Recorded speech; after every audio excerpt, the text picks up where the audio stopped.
Hi there! The main feature of the GDPR compliance app is anonymizing, deleting, or retrieving data in Zendesk.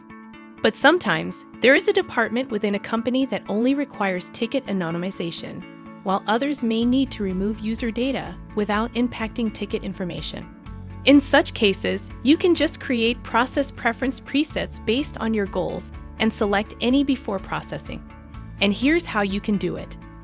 Open the GDPR compliance app, go to the settings page and click Process Preferences on the left.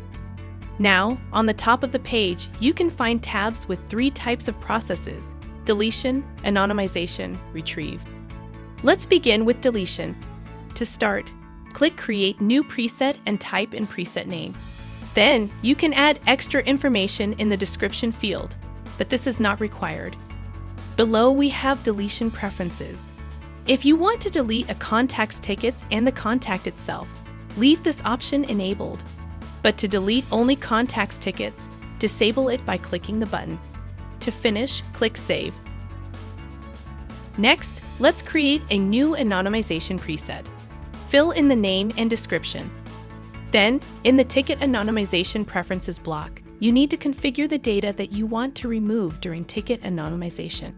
So click on the General Preferences, Ticket Fields Preferences, and Additional Preferences categories, and mark the options in the drop-down menus that should be deleted when anonymizing tickets.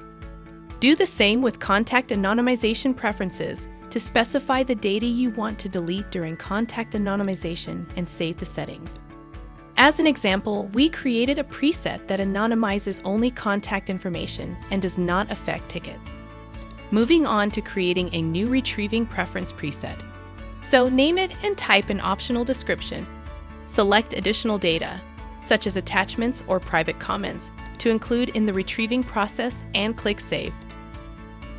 On the Presets Management page of any process, you can edit your presets, delete, or make them default.